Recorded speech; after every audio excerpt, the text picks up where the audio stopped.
Neo Hero, le groupe qui était censé faire mieux que l'association des héros pour la société, se détacher du business héroïque, en fait, elle est totalement partie dans les magouilles. Et ça, on va en parler.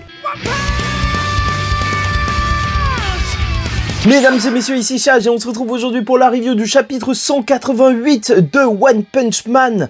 Plan où on va surtout retrouver les plus grands héros, les héros de classe S, tenter de faire mieux pour la société. Mais vont-ils y arriver ou vont-ils abandonner et arriver chez Neo? C'est plus la deuxième option. Mais commençons tout de suite par l'enfant empereur. Parce que de son côté, bien sûr, il s'est rendu compte qu'il y avait des magouilles un petit peu partout. Après avoir enquêté, après avoir découvert des choses lors des derniers chapitres, il n'a ni confiance en l'association des héros, ni confiance en le docteur Beaufoy, donc qui doit avoir normalement protéger le lieu, et c'est pour ça qu'il est en train de retravailler sur toute l'infrastructure, parce que bien sûr il croit en certains héros tels que Zombie Man. Oui, pour lui, ça c'est un grand héros, sauf qu'il aura une déconvenue dans le sens où le lendemain, alors qu'ils vont manger, il va se rendre compte que Zombie Man lui avait menti depuis le début. Tous les adultes lui avaient menti depuis le début. Son nom de héros, l'enfant empereur. Alors en japonais, c'est un double sens et ça veut aussi dire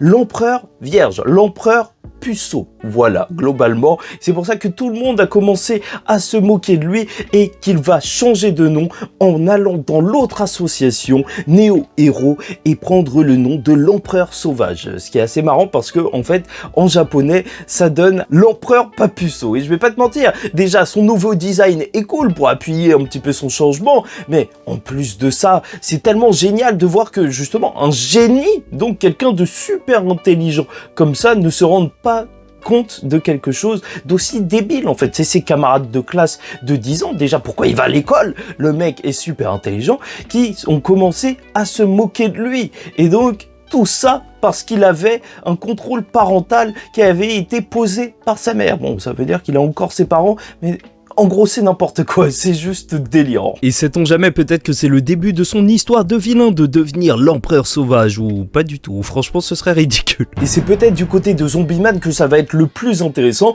puisqu'il va se rendre dans une boutique de takoyaki, tu sais, ces délicieuses petites boulettes japonaises avec du poulpe à l'intérieur, j'en ai pas encore goûté, je préfère aller les goûter au Japon, ouais, ce sera peut-être marrant un jour, qui sait, sur la chaîne. Donc là où les vendeurs sont des monstres et pas n'importe lesquels, puisqu'on retrouve la fille moustique, oui, qui s'était fait exploser par Saitama au tout début de la série. Donc, encore une fois, ça veut dire que Saitama, il a beau s'appeler One Punch Man, il a encore perdu face à un moustique. Et bien sûr, on voit aussi le gorille qui, en fait, ont mené totalement une reconversion. Et ça, c'est pour notre plus grand plaisir. Et derrière, justement, la boutique, se trouve Genis, donc le docteur qui menait des expériences sur eux. Et voilà, normalement, il lui donne du sang à la fille moustique pour qu'elle ne devienne pas complètement folle. Et bon, je ne ferai pas de commentaire sur le fait que Murata passe vraiment pour un pervers en dessinant les fesses de cette femme moustique. Je sais pas pourquoi il a fait ça, vraiment là, calme. Bizarre.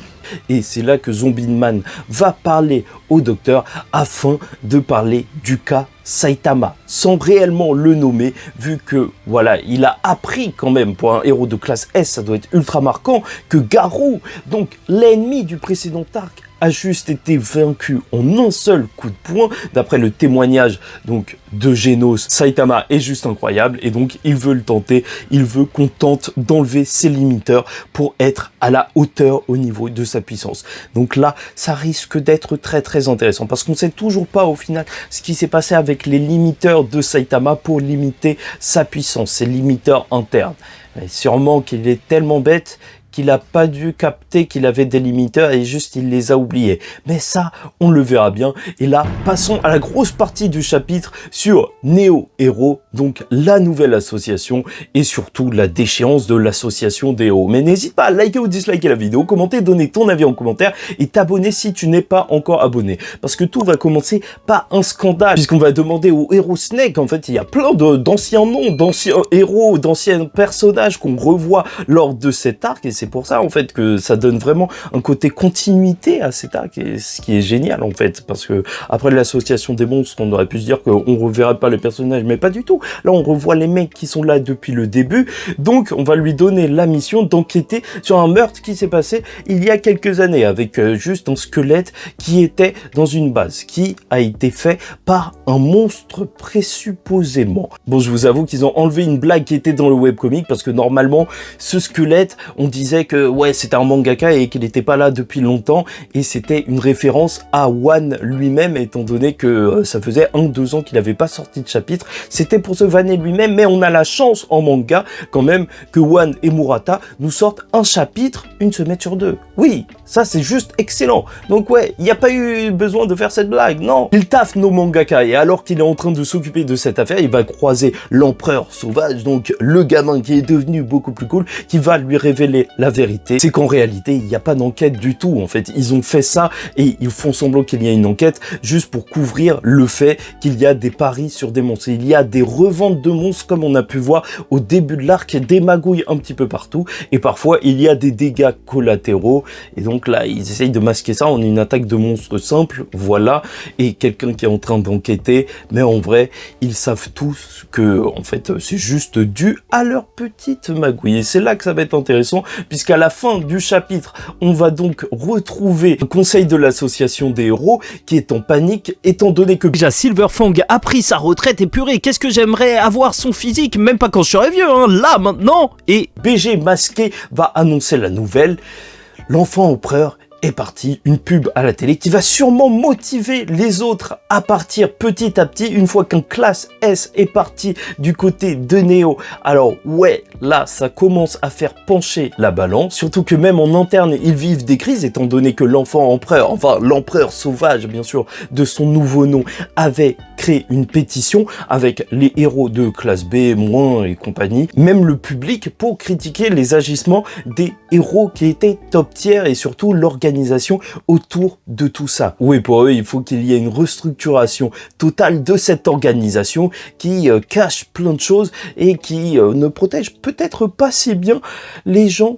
que ça, à part les personnes riches. Oui, bien sûr. C'est donc face à ces deux crises que BG Masqué va proposer de prendre les choses en main, étant donné que lui, c'est un héros qui gère un petit peu tout, qui se rend compte des magouilles et surtout qui a une énorme influence. Il a passé du temps à parler avec les grands noms, avec les personnes même qui financent l'association des héros, et c'est pourquoi il a beaucoup de poids dans les décisions. Et il peut même faire ce qu'il veut, même si au début les gens ne seront pas très chaud pour son idée, parce que son idée c'était de prendre un héros random et d'en faire le héros parfait, de prendre le Saitama et de montrer que c'était un héros parfait pour avoir une sorte d'image de marque, et que bon, ça les impressionne pas trop, parce que sur le CV, le mec a peu de cheveux, bien sûr. C'est pas vraiment une calvitie. Nani.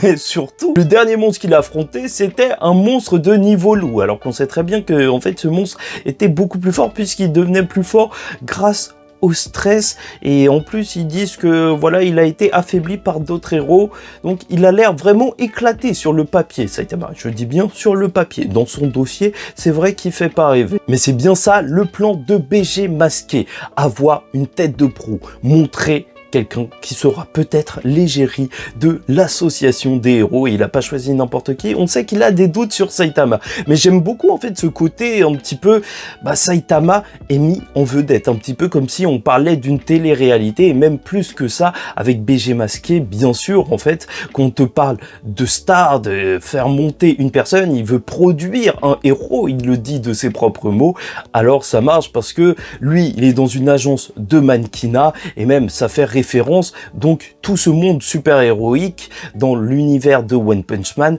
à tout ce qui est idol et compagnie, avec ce système de starification qui marche aussi par le fait de passer devant la télé et compagnie. Et BG Masqué, il est tout le temps comme ça, même son visage change un peu trop. C'est d'ailleurs là qu'on va apprendre que McCoy, lui, a un plan. Même si BG Masqué est influent, il semble connaître son secret. Les samouraïs en parlaient, il y a quelque chose de monstrueux chez lui, on dirait qu'il combat sa nature nature profonde, on ne sait pas réellement ce que c'est, est-ce qu'il aurait mangé un cœur de monstre ou autre, on ne sait absolument rien pour l'instant, mais dans tous les cas, il cache quelque chose qui, d'après McCoy, donc si c'est découvert, fera tomber à la fois BG Masqué, les personnes qui croient en BG Masqué et même les soutiens de l'association des héros qui finançaient donc l'association et qui connaissaient BG Masqué. Oui, quelque chose d'assez énorme d'ailleurs, même dans la page où on essaye de t'illustrer tout ça, il y a sa tête au bout d'une pique et ça fait penser à Devilman. Pour ceux qui ont la ref,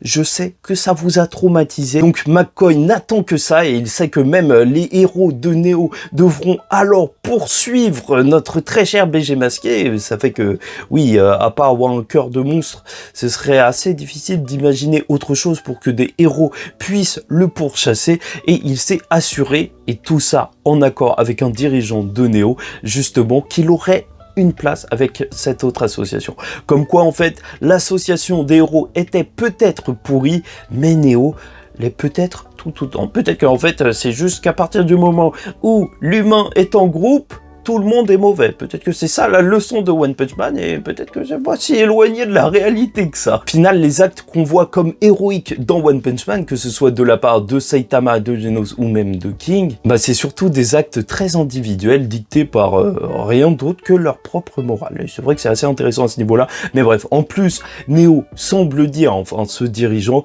que maintenant ils peuvent aller beaucoup plus loin que de simples paris sur quel héros va réussir à vaincre un monstre comme on avait pu le voir et que ça pourrait partir même sur des paris sur la victoire des monstres pour te montrer à quel point il serait tordu. Et ça donne vraiment un côté Squid Game à tout ça, encore plus qu'avant. Les gens sont même prêts à parier sur les monstres car ils sont de plus en plus puissants et même ça se trouve que donc ils ont recruté des monstres juste ultra puissants et là on risque d'assister à quelque chose de grandiose. Deux associations des héros qui peut-être ne savent pas de leur côté, leurs héros qui sont en train de jouer le jeu de commanditaires derrière leur bureau, qui vont s'affronter pour arrêter des monstres de plus en plus puissants. Franchement, cet arc promet en énorme combat et très hâte de voir la suite. Dans tous les cas, globalement, entre la nature de BG Masqué, Zombieman qui essaye de devenir plus fort, l'empereur sauvage, donc qui change de nom et change d'association pour qu'on voit qu'au final, ils sont tous autant pourris, ben on a un bon chapitre de One Punch Man qui développe beaucoup l'intrigue. Et peut-être que Saitama n'est pas le héros le plus chevelu, mais c'est peut-être le héros le plus valeureux.